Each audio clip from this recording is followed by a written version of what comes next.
कहानी शुरू होती है एक ऐसे इंसान से जो बाकी लोगों की तरह नहीं था। उसका नाम था क्रिस गिलेबो। जब ज्यादातर लोग नौकरी, पैसा और आराम की जिंदगी की तलाश में होते हैं, तब क्रिस दुनिया को देखने, कुछ बड़ा करने और अपने भीतर की बेचैनी को समझने की कोशिश में था। उसे हमेशा लगता था कि जीवन का मतलब सिर्फ जी लेना नहीं है, बल्कि कुछ खोज लेना है। उसी खोज को वो कहते हैं द क्वेस्ट, यानी जीवन की यात्रा या वो मिशन जो आपको भीतर से बुलाता है। क्रिस ने खुद के लिए एक अजीब लक्ष्य चुना। उसने तय किया कि वो दुनिया के हर देश में जाएगा। ये कोई आम सपना नहीं था, क्योंकि तब दुनिया में 193 देश थे और उसे किसी अमीर आदमी की तरह संसाधन भी नहीं मिले थे। लेकिन उस खोज में जो उसने पाया, वही इस किताब का मूल बना। यह किताब सिर्फ उसकी यात्रा की कहानी नहीं है, बल्कि उन सैकड़ों लोगों की कहानियों का संगम है जिन्होंने अपने जीवन को किसी मिशन या खोज के लिए समर्पित किया। किताब की शुरुआत में क्रिस हमें ये समझाने की कोशिश करता है कि हर इंसान के भीतर एक क्वेस्ट होती है, लेकिन ज्यादातर लोग उस आवाज को अनसुना कर देते हैं। हम बचपन में जो सपने देखते हैं, उन्हें बड़े होकर व्यावहारिकता, डर और समाज की अपेक्षाओं के बोझ तले दबा देते हैं। लेकिन जो लोग उस आवाज को सुन लेते हैं, वो अपनी जिंदगी को एक नई दिशा दे देते हैं। क्रिस कहता है कि खुशी किसी मंजिल में नहीं मिलती, बल्कि उस यात्रा में मिलती है जो हम अपने सपनों की ओर बढ़ने के लिए करते हैं। दुनिया में जितने भी सफल और संतुष्ट लोग हैं, वे इसलिए खुश नहीं हैं कि उन्होंने सब पा लिया, बल्कि इसलिए कि उन्होंने खोज में रहना सीख लिया। खोज का आनंद ही असली जीवन है। क्रिस बताता है कि कैसे एक दिन जब वो अफ्रीका के किसी छोटे देश में था, तब उसने महसूस किया कि उसके अंदर एक अनकही शांति है। वो थका हुआ था, पैसे कम थे, रास्ते मुश्किल थे, लेकिन फिर भी दिल में एक गहरी तसल्ली थी। वो तसल्ली थी अपने रास्ते पर होने की। उसे लगा जैसे दुनिया में अपनी जगह मिल गई हो।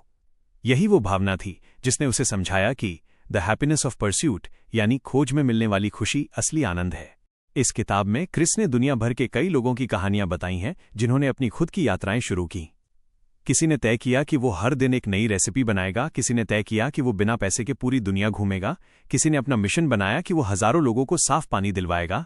हर कहानी एक संदेश देती है कि आपकी खोज कितनी भी छोटी या बड़ी क्यों न हो, अगर वो सच्ची है तो वो आपके जीवन को बदल सकती है।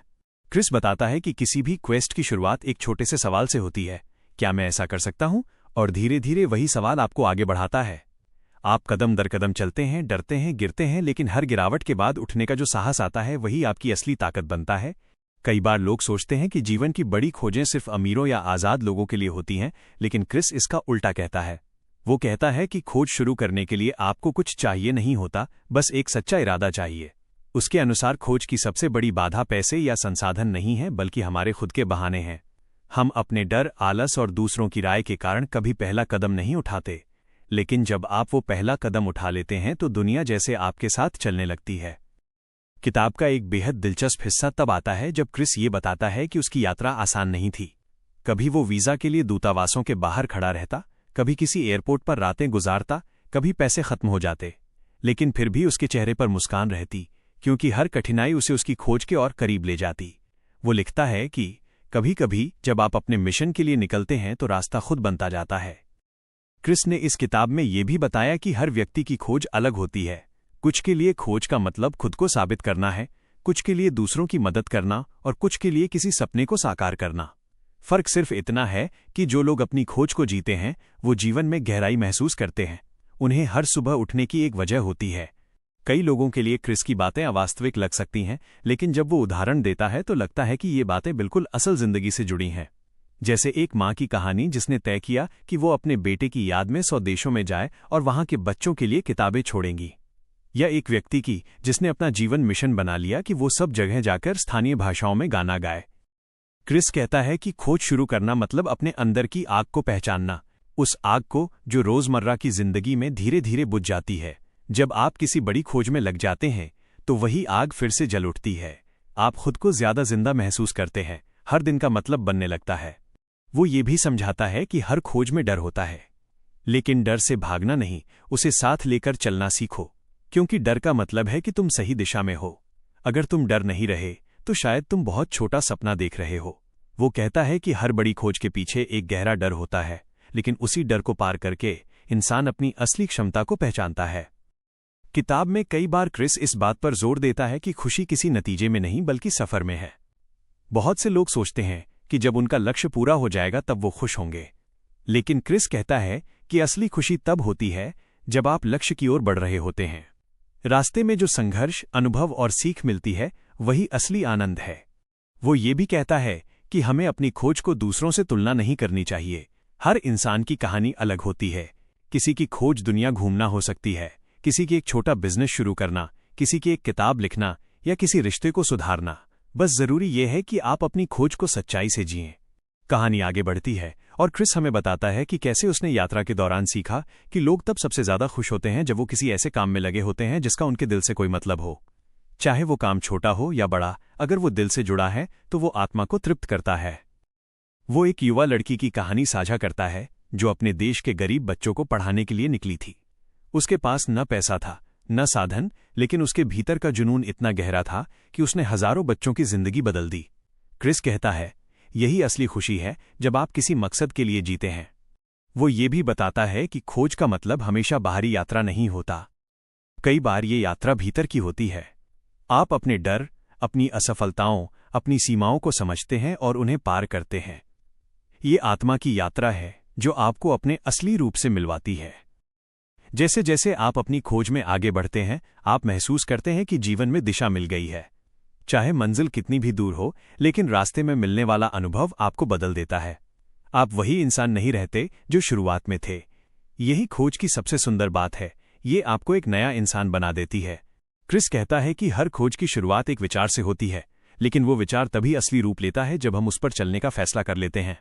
बहुत से लोग सोचते हैं, काश मैं ये कर पाता, लेकिन वहीं पर रुक जाते हैं। लेकिन कुछ लोग उस सोच को कर्म में बदल देते हैं। वही लोग अपनी जिंदगी में कुछ अलग कर पाते हैं। वो बताता है कि खोज शुरू करने के लिए सबसे पहले हमें अपने दिल की सुननी होती है।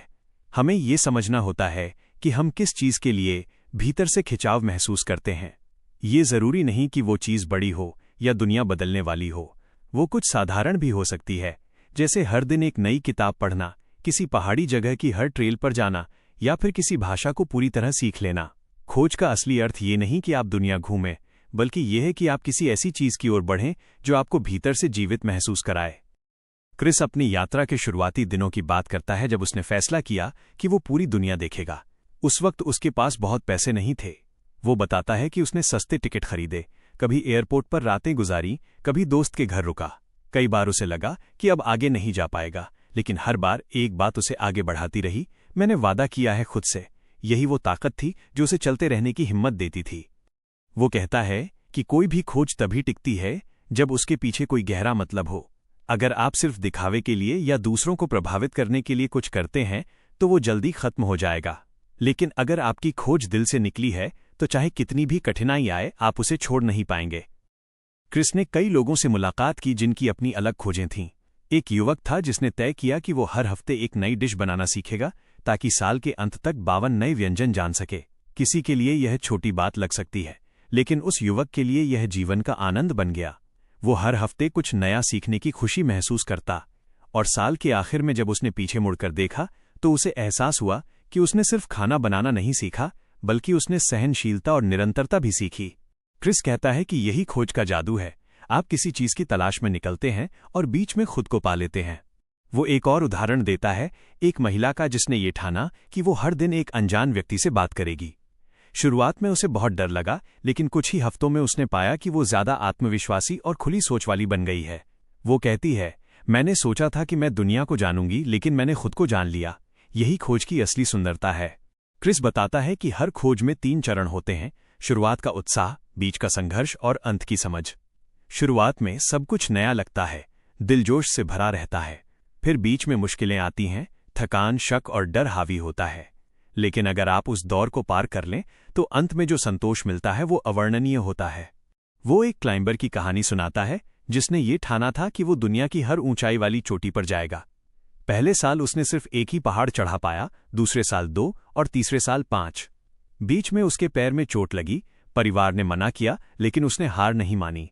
10 साल बाद उसने हर प्रमुख चोटी पर चढ़ाई पूरी की। जब उससे पूछा गया कि सबसे सुंदर पल कौन सा था, तो उसने कहा, ना शुरुआत ना अंत, बल्कि वो पल जब मैं आधे रास्ते में था और मुझे नहीं पता था कि मैं पहुंच पाऊंगा या नहीं। वहीं मैं सबसे ज्यादा जिंदा महसूस करता था। क्रिस कहता है कि यही हैप्पीनेस ऑफ परस्यूट है, मंजिल तक पहुंचने की नहीं, बल्कि चलते रहने की खुशी। वो ये भी बताता है कि बहुत बार लोग सोचते हैं कि जब वे अपना सपना पूरा करेंगे तब खुश होंगे, लेकिन असल में खुशी उस प्रक्रिया में मिलती है।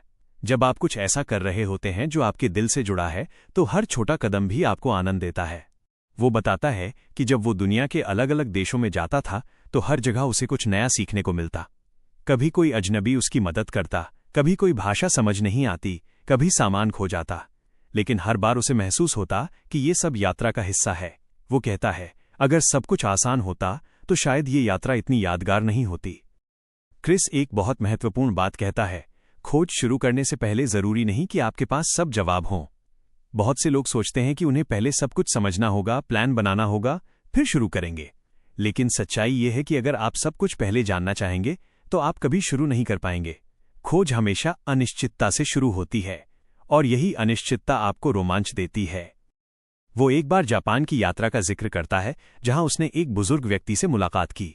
वो व्यक्ति पिछले 15 सालों से हर दिन सुबह 5 बजे उठकर एक ही काम करता था। वो अपने शहर की सड़कों से कचरा उठाता था। कोई उसे पैसे नहीं देता था, कोई उसका नाम नहीं जानता था, लेकिन वो कहता था, ये मेरा मिशन है, मैं चाहता हूं कि मेरा शहर हर सुबह साफ दिखे। क्रिस लिखता है, उस व्यक्ति की आंखों में जो चमक थी वो मैंने किसी अमीर आदमी में नहीं देखी। यही किताब का सार है, जब आपकी खोज आपके दिल से निकलती है तो वो चाहे जितनी भी छोटी क्यों न लगे, वो आपको भीतर से रोशन कर देती है। वो बताता है कि खोज के दौरान एक और चीज जरूरी है, धैर्य, क्योंकि कोई भी बड़ी चीज एक दिन में नहीं बनती। हर खोज का अपना समय होता है। वो लिखता है, हर दिन थोड़ा आगे बढ़ो, बस इतना काफी है। कई बार लोग जल्दी थक जाते हैं, उन्हें लगता है कि कुछ बदलाव नहीं हो रहा, लेकिन असल में खोज एक धीमी आग की तरह होती है जो भीतर जलती रहती है। जब आप लगातार उस पर काम करते रहते हैं तो धीरे धीरे उसका असर दिखने लगता है। क्रिस ये भी समझाता है कि खोज का मतलब हमेशा बड़ी उपलब्धि नहीं होता। कई बार वो सिर्फ जीवन में अर्थ ढूंढने का तरीका होता है। जैसे एक व्यक्ति का मिशन था कि वो हर दिन किसी को मुस्कुराए। उसने कहा, मैं कोई हीरो नहीं, बस चाहता हूं कि मैं किसी का दिन थोड़ा बेहतर बना दूं। और सालों बाद जब उसने पीछे देखा तो उसे एहसास हुआ कि उसने सैकड़ों लोगों की जिंदगी में उजाला फैलाया। किताब के इस हिस्से में क्रिस ये भी बताता है कि खोज आपको अनुशासन सिखाती है। जब आप किसी लक्ष्य पर लगातार काम करते हैं तो आप खुद को बेहतर ढंग से जानने लगते हैं। आप समझने लगते हैं कि आपकी असली ताकत क्या है, आपकी सीमाएं कहाँ हैं और आप उन्हें कैसे तोड़ सकते हैं। वो एक उदाहरण देता है कि कैसे एक महिला ने यह तय किया कि वो 5 साल में पूरी तरह से आत्मनिर्भर बनेगी। उसने नौकरी छोड़ी, अपने शौक से कमाना शुरू किया, गलतियां की, फिर सीखा। शुरुआत में सबने उसे कहा कि यह असंभव है, लेकिन उसने डटे रहकर अपने मिशन को पूरा किया। जब उसने 5 साल बाद अपनी नई जिंदगी देखी तो कहा, मैं खुश नहीं इसलिए हूं कि मैंने लक्ष्य हासिल कर लिया, बल्कि इसलिए कि मैंने खुद पर भरोसा करना सीख लिया। क्रिस कहता है कि यही खोज की असली सीख है, खुद पर विश्वास करना। खोज आपको ये एहसास दिलाती है कि आप कितने सक्षम हैं। जब तक आप कोशिश नहीं करते, आपको पता नहीं चलता कि आप कितना कर सकते हैं। हर कदम, हर चुनौती, हर असफलता आपको मजबूत बनाती है। वो कहता है कि जब आप अपनी खोज में लग जाते हैं तो धीरे धीरे आपके आसपास की दुनिया भी बदलने लगती है। लोग आपको नए नजरिए से देखने लगते हैं। कुछ लोग आपका मजाक उड़ाते हैं, कुछ प्रेरित होते हैं, लेकिन सबसे बड़ी बात यह होती है कि आप खुद को बदलते हुए देखते हैं। वो लिखता है कि खोज में निकलने से पहले मैं सोचता था कि मैं दुनिया को बदलूंगा, लेकिन अंत में दुनिया ने मुझे बदल दिया। यही इस किताब का जादू है। ये आपको सिखाती है कि असली खुशी किसी मंजिल में नहीं, बल्कि उस सफर में है जो आपको अपने असली रूप से मिलवाती है। क्रिस बताता है कि हर खोज अपने साथ सिर्फ उत्साह और रोमांच नहीं लाती, बल्कि डर, थकान और संघर्ष भी लेकर आती है। बहुत से लोग जब किसी बड़ी यात्रा पर निकलते हैं तो शुरुआत में तो सब कुछ सुंदर लगता है, लेकिन जैसे जैसे रास्ता लंबा होता जाता है, कठिनाइयां बढ़ती जाती हैं। तब असली सवाल ये होता है, क्या आप सिर्फ मंजिल के लिए चल रहे हैं या आपको खुद सफर से प्यार है? वो अपनी ही यात्रा की याद साझा करता है। जब वो दुनिया के हर देश में जाने के मिशन पर था, तब कभी कभी उसे बहुत अकेलापन महसूस होता था। नए शहर, नई भाषा, अनजान लोग, और बीच में खुद को समझाने की कोशिश कि ये सब क्यों कर रहा हूं। लेकिन हर बार जब वो थोड़ा रुकता, अपनी सोच से बात करता, तो एक ही जवाब आता, क्योंकि ये मेरा रास्ता है। क्रिस लिखता है कि जब हम किसी खोज पर निकलते हैं तो हमें लगता है कि हम बाहर कुछ तलाश रहे हैं, कोई मंजिल, कोई पहचान, कोई अनुभव। लेकिन धीरे धीरे हमें एहसास होता है कि ये खोज भीतर की होती है। हर कदम आपको अपने असली स्वरूप के करीब लाता है। वो बताता है कि खोज के दौरान असफलता भी जरूरी है, क्योंकि असफलता हमें सिखाती है कि हम कौन हैं और किस चीज के लिए लड़ने को तैयार हैं। अगर सब कुछ आसानी से मिल जाए तो खोज का असली मतलब खत्म हो जाता है। हर गिरावट के साथ जो धैर्य और विनम्रता आती है वही हमें आगे बढ़ने का हौसला देती है। क्रिस ये भी कहता है कि अपनी खोज के रास्ते में अकेलापन एक साथी की तरह होता है।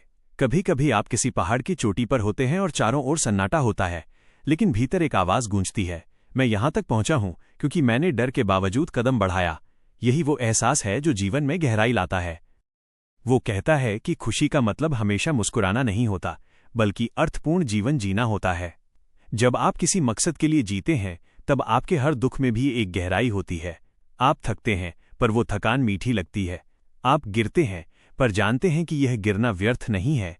यही खोज की खूबसूरती है।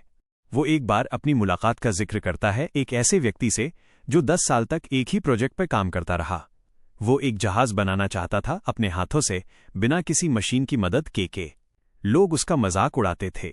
वो कहता था, मैं इसे इसलिए नहीं बना रहा कि दुनिया देखे, मैं इसे इसलिए बना रहा हूं क्योंकि यह मुझे जिंदा महसूस कराता है। 10 साल बाद जब वो जहाज तैयार हुआ तो वो सिर्फ लकड़ी और लोहे का नहीं था, उसमें उस व्यक्ति के जीवन की कहानी थी। क्रिस कहता है, उसकी आंखों में जो संतोष था वो किसी सफल बिजनेसमैन की मुस्कान से कहीं गहरा था। वो बताता है कि खोज में रिश्ते भी एक अलग भूमिका निभाते हैं। जब आप किसी खोज में लगते हैं तो कभी कभी आपके करीबी लोग आपको समझ नहीं पाते। उन्हें लगता है कि आप पागल हो गए हैं, कि आप व्यर्थ चीजों में समय बर्बाद कर रहे हैं। लेकिन धीरे धीरे जब वे आपके जुनून को देखते हैं तो उन्हें एहसास होता है कि ये आपके जीवन की दिशा है। वो लिखता है कि खोज शुरू करने का मतलब है ना कहना कई चीजों को। आपको बहुत सी चीजों को पीछे छोड़ना पड़ता है, आराम, स्थिरता, दूसरों की उम्मीदें। लेकिन जो आप पाते हैं वो इन सब से कहीं ज्यादा मूल्यवान होता है। आप स्वतंत्रता पाते हैं, उद्देश्य पाते हैं और सबसे बढ़कर अपने होने का कारण पाते हैं। कई बार लोग क्रिस से पूछते थे, क्या तुम्हें डर नहीं लगता था? वो कहता है, लगता था, हर समय लगता था, लेकिन डर का मतलब ये नहीं कि मैं रुक जाऊं। डर बताता है कि मैं सही दिशा में जा रहा हूं। वो कहता है कि अगर आप किसी चीज से डरते हैं तो वही आपकी खोज हो सकती है, क्योंकि डर अक्सर वहीं होता है जहां हमारी सबसे बड़ी संभावनाएं छिपी होती हैं। अगर कोई चीज आपको डराती है लेकिन भीतर से खींचती भी है तो वही रास्ता आपका हो सकता है। क्रिस ये भी समझाता है कि खोज हमेशा अकेले की नहीं होती। कई बार हमें साथी मिलते हैं जो हमारे साथ चलते हैं, हमें प्रेरित करते हैं, हमें गिरने नहीं देते। वो लिखता है, हर खोज में कोई न कोई साथी जरूर होता है, चाहे वो इंसान हो, याद हो या कोई सपना। किताब के एक भावनात्मक हिस्से में वो बताता है कि कैसे उसने कई बार यात्रा के दौरान लोगों से प्रेरणा ली। किसी छोटे गांव में एक महिला थी जो हर दिन अपने हाथों से कपड़े बुनती थी और उन्हें जरूरतमंद बच्चों को देती थी। जब क्रिस ने उससे पूछा कि वो ये क्यों करती है तो उसने कहा, क्योंकि मैं नहीं चाहती कि कोई बच्चा ठंड में कांपे। क्रिस कहता है, उस पल मुझे समझ आया कि खोज का मतलब हमेशा खुद के लिए कुछ करना नहीं होता, बल्कि दूसरों के लिए कुछ बन जाना होता है। वो आगे बताता है कि खोज और जीवन के बीच संतुलन बनाए रखना भी जरूरी है। अगर खोज आपको जीवन से दूर कर दे तो वो अधूरी रह जाती है। इसलिए जरूरी है कि आप अपनी यात्रा का आनंद लें, लेकिन जीवन के रिश्तों, प्रेम और सरल पलों को भी महसूस करें। वो कहता है कि कई बार लोग अपनी खोज में इतने डूब जाते हैं कि वे जीना भूल जाते हैं। लेकिन असली खोज वही है जिसमें आप जीते हैं, हंसते हैं, गिरते हैं और फिर उठते हैं। आप मंजिल की ओर बढ़ते हुए भी जीवन की खुशबू महसूस करते हैं। क्रिस बताता है कि जब वो अपनी यात्रा के अंत के करीब पहुंचा तब उसे एहसास हुआ कि खुशी किसी ट्रॉफी या पुरस्कार से नहीं आती।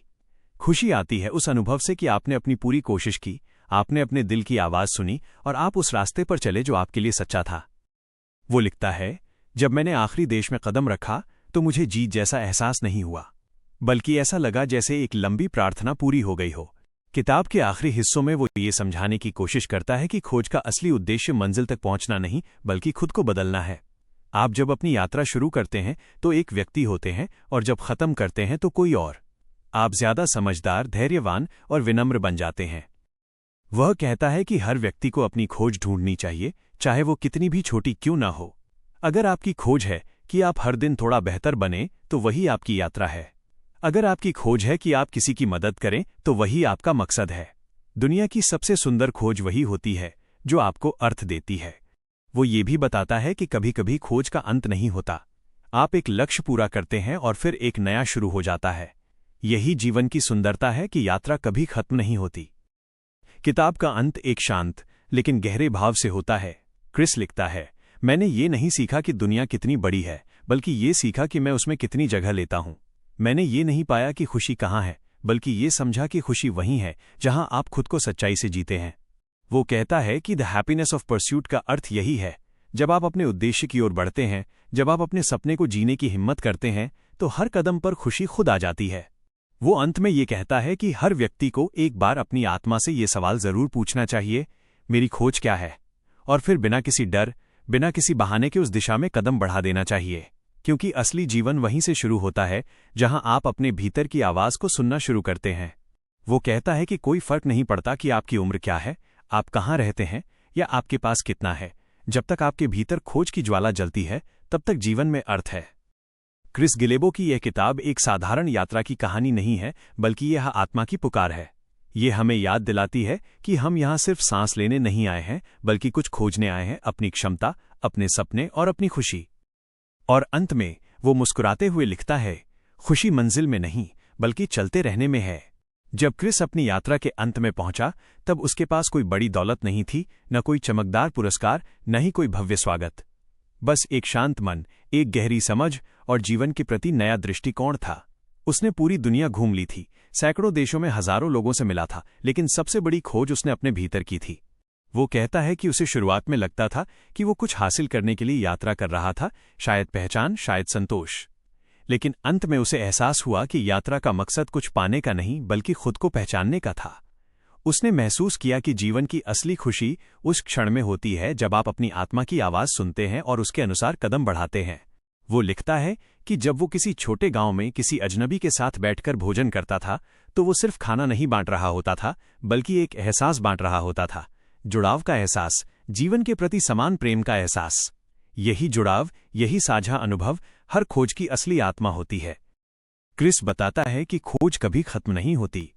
जैसे ही आप एक लक्ष्य पूरा करते हैं, जीवन आपको अगली यात्रा के लिए बुलाता है। वो कहता है, हर मंजिल एक नई शुरुआत होती है। इसलिए जीवन में स्थिरता की जगह तलाशना व्यर्थ है, क्योंकि जीवन का स्वभाव ही गति है। वो ये भी बताता है कि बहुत से लोग खोज से डरते हैं, क्योंकि उन्हें लगता है कि अगर वे निकलेंगे तो शायद सब कुछ खो देंगे, स्थिरता, सुरक्षा, लोग। लेकिन सच्चाई ये है कि जब आप अपनी खोज पर निकलते हैं तो आप खोते नहीं हैं, बल्कि पाते हैं खुद को, अपनी क्षमता को और अपनी आत्मा की सच्चाई को। किताब के आखिरी हिस्सों में क्रिस ये समझाने की कोशिश करता है कि खुशी कोई स्थायी स्थिति नहीं होती। यह किसी उपलब्धि से नहीं आती, बल्कि ये उस अनुभव से आती है कि आपने अपने जीवन को पूरी ईमानदारी से जिया है। आपने किसी डर के आगे हार नहीं मानी, आपने अपने दिल की आवाज को दबाया नहीं। वो लिखता है कि जो लोग अपनी खोज पर निकलते हैं, वे अक्सर सामान्य दिखते हैं, लेकिन उनके भीतर असाधारण आग जल रही होती है। वो आग उन्हें लगातार आगे बढ़ाती है। वो कभी उन्हें चैन से बैठने नहीं देती, क्योंकि उनके भीतर जीवन की सच्चाई को जानने की भूख होती है। क्रिस अपनी किताब में एक बहुत सुंदर पंक्ति लिखता है, हर इंसान के भीतर एक यात्रा है, लेकिन बहुत कम लोग उस यात्रा को जी पाते हैं। वो कहता है कि अगर आप ये महसूस करते हैं कि आपकी जिंदगी में कुछ अधूरा है, तो शायद वो आपकी आत्मा की पुकार है। वो आपको कह रही है कि उठो और अपनी खोज पर चल पड़ो। वो ये भी बताता है कि अपनी खोज को शुरू करने के लिए सही समय का इंतजार मत करो। सही समय कभी नहीं आता। जो समय तुम्हारे पास अभी है, वही सही है। बहुत से लोग सोचते रहते हैं कि जब सब कुछ ठीक हो जाएगा तब शुरू करेंगे, लेकिन जिंदगी में सब कुछ कभी एक साथ ठीक नहीं होता। इसलिए सबसे सही पल वही है जब आप पहला कदम उठाते हैं। वो ये भी कहता है कि खोज का मतलब ये नहीं कि आप अपनी सारी जिम्मेदारियां छोड़ दें, बल्कि इसका मतलब है कि आप अपने जीवन में अर्थ जोड़ें। आपकी खोज आपकी रोजमर्रा की जिंदगी का हिस्सा भी बन सकती है। आप नौकरी करते हुए भी किसी सपने की दिशा में बढ़ सकते हैं।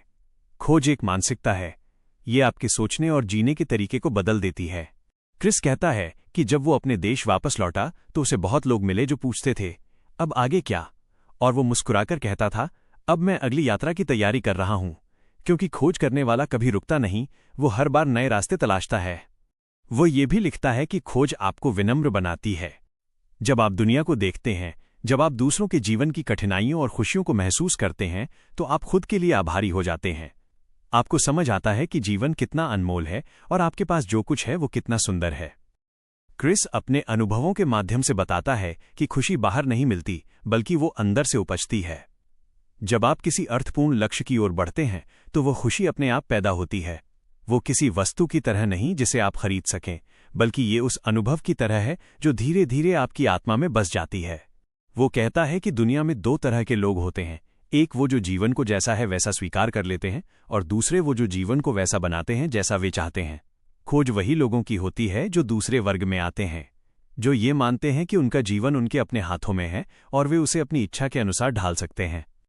कई बार क्रिस ये भी स्वीकार करता है कि उसकी यात्रा में उसे डर, निराशा और असफलता भी मिली, लेकिन जब उसने पीछे मुड़कर देखा तो उसे एहसास हुआ कि वही कठिन पल उसके जीवन के सबसे कीमती पल थे, क्योंकि उन्हीं ने उसे सिखाया कि वो कितना मजबूत है।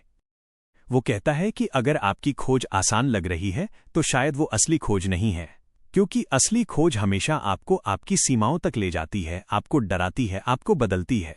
लेकिन जब आप उस सफर से गुजरते हैं तो आप नए इंसान के रूप में बाहर आते हैं, और यही असली पुरस्कार है। किताब का अंत एक बहुत ही गहरी और सच्ची बात से होता है। क्रिस कहता है, हर इंसान की जिंदगी एक कहानी है, लेकिन कहानी तभी रोचक बनती है जब उसमें कोई खोज हो। अगर आपकी जिंदगी में कोई मिशन नहीं, कोई सपना नहीं, तो वो कहानी अधूरी रह जाती है। लेकिन जैसे ही आप किसी मकसद की ओर बढ़ना शुरू करते हैं, आपकी कहानी जीवंत हो जाती है। वो ये भी कहता है कि खोज की खुशी सिर्फ तब नहीं होती जब आप रास्ते पर होते हैं, बल्कि तब भी जब आप दूसरों को उनके रास्ते पर चलने के लिए प्रेरित करते हैं। जब आपकी कहानी किसी और को अपनी यात्रा शुरू करने का साहस देती है, तो आपकी खोज और भी अर्थपूर्ण हो जाती है। वो एक आखिरी उदाहरण देता है। एक नौजवान लड़का था जिसने तय किया कि वो दुनिया के हर देश में एक पेड़ लगाएगा। लोगों ने उसका मजाक उड़ाया, लेकिन उसने हार नहीं मानी। सालों की मेहनत के बाद जब उसने 100 से ज्यादा देशों में पेड़ लगाए तो उसे एहसास हुआ कि उसने सिर्फ पेड़ नहीं लगाए बल्कि उम्मीद बोई है। क्रिस लिखता है, उस लड़के की मुस्कान में मैंने वो खुशी देखी जो किसी भी मंजिल से बड़ी थी। किताब के आखिरी पन्नों में क्रिस ये कहता है कि हर खोज अंततः एक ही बात पर खत्म होती है। क्या तुमने अपना जीवन पूरी सच्चाई से जिया? क्या तुमने अपने डर के बावजूद कदम बढ़ाए? क्या तुमने अपने दिल की आवाज पर भरोसा किया? अगर हां, तो तुमने अपनी खुशी पाली है। वो कहता है, मैंने सीखा है कि खोज सिर्फ बहादुरों के लिए नहीं, बल्कि सच्चे लोगों के लिए होती है, और जो अपने सच्चे रास्ते पर चलता है वही सच में जिंदा है। किताब की अंतिम पंक्तियां एक संदेश की तरह दिल में बस जाती हैं। वह कहता है, खुशी मंजिल नहीं, यात्रा है। खोज अंत नहीं, शुरुआत है। और जब तुम अपने भीतर की आवाज को सुनते हो तो पूरी दुनिया तुम्हारे कदमों के साथ चलने लगती है। क्रिस गिलेबो की ये किताब हमें ये एहसास कराती है कि हर इंसान के भीतर कुछ करने, कुछ खोजने और कुछ बनने की चाह होती है। बस जरूरत है उस चाह को सुनने की, क्योंकि जब आप अपनी खोज शुरू करते हैं तो जिंदगी आपको रास्ता दिखाने लगती है। और यही है द हैप्पीनेस ऑफ परस्यूट, उस खोज की खुशी जो हमें अपने सच्चे जीवन तक ले जाती है।